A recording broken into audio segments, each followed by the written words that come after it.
Well, maybe. here's a question: Are you on DSL or are you on cable modem or? It's a cable modem. What would be interesting is normally with a cable modem they give you a cap. You get a certain amount of, well, a certain amount of bandwidth you can draw off the cable modem network, Matthew. So what happens is generally speaking, that may be, I want to say, a megabyte, 2 megabytes, somewhere around there. That would be a huge cable modem bandwidth. That's a really fat cable modem. That would be a fat cable modem connection. Your Ethernet card has already got 10 times the bandwidth for that. So unless with those IP addresses, they're actually giving you the equivalent of an additional account worth of bandwidth off that Ethernet network that the cable modem company does, I don't think you're going to be able to get any faster, Matthew.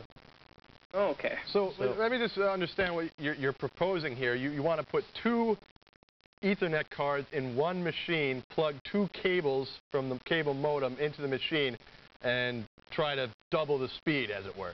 Yeah, well, they kind of do that with processors. You got like dual processor computers, so Sure. why not do it with network cards?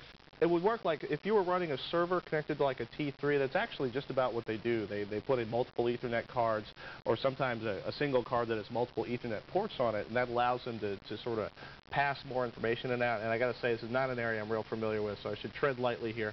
But in terms of the cable modem, generally speaking, you can talk to your cable modem provider. They may be able to turn up the bandwidth for you or give you the equivalent of multiple accounts. I would assume they would want you to pay more for the additional bandwidth. But right now, you've got a pipe, you got a 10 megabyte or a 10 megabit pipe, and you're probably getting like a megabit of information max through that cable modem, Matthew. So I like the idea. I don't think it's going to work in this case. You know, it's kind of like what we used to do back in the day of 56K, shotgunning modems. Which would require 2 separate phone lines and 2 separate modems and support with the ISP. That would make it faster, but there was a lot of support you needed from the ISP. Precisely. Hey, thanks a lot for the call, Matthew. Good stuff. Folks, yesterday we asked you, which would you rather do, pay for Napster or get an ultrasonic vasectomy? 80% of you are going for the personal lifestyle change. Yeah! Over popping cash for Napster. Today's question of the day from Wired News. Diane LaPierre of Alberta, up there near Matthew, who has neither beady eyes nor a flapping head full of lies, has invented a device to protect children from the foul language on TV. Called the Protect TV, the device screens closed-caption TV programs and filters out all words on her company's 400-word-long list. Words like jerk, moron, and shut up will be muted out when the Protect TV is protecting your TV. LaPierre says that PG-rated shows are too vulgar for her children and claims to, quote, take the P out of PG. Our question, is PG okay for TV? Yes or no? I mean, man, that's taking it too far, Patrick. What happened to disciplining your children when they say words you don't like? I know, you just tell them, don't say those words. Jerk. Yeah, I mean, we don't like, I guess it's the intent behind the word jerk. You know, because the intent is there that I don't like you. I could say something far more worse, according to the dictionary, but I pretty much mean the same thing. And I'll tell you, I'm a little afraid a lot of times these 400-word lists exclude things that personally I have absolutely no problem with.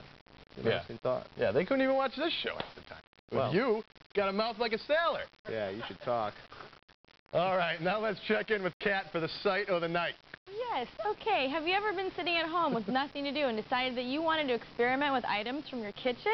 Yes. Well, look no further than tonight's Sight of the Night to help you with your efforts to geek out using household items.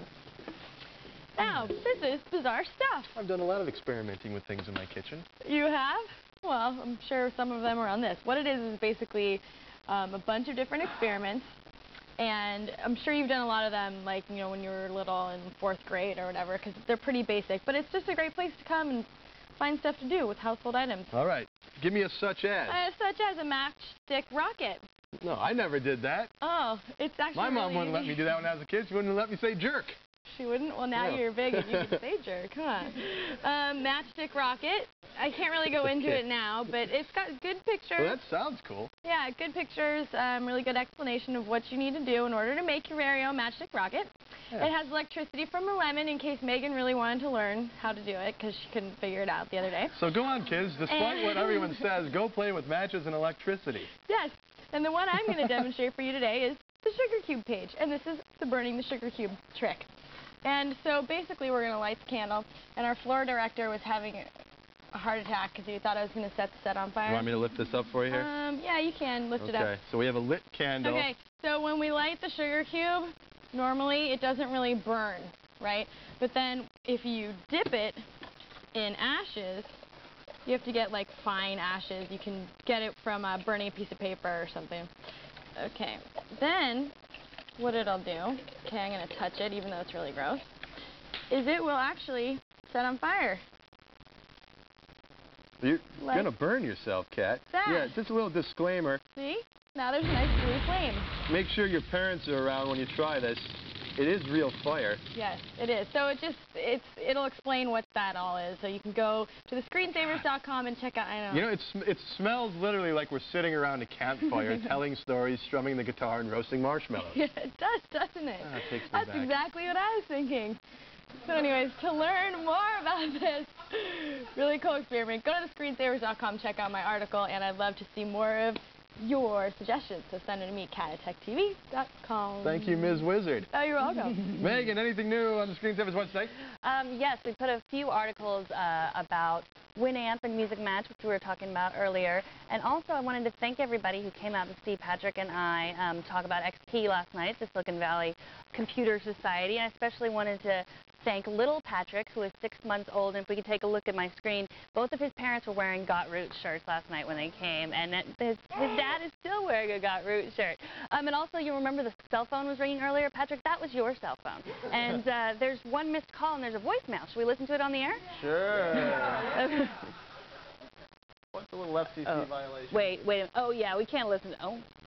We can't listen to this on the air. Thank you, Megan.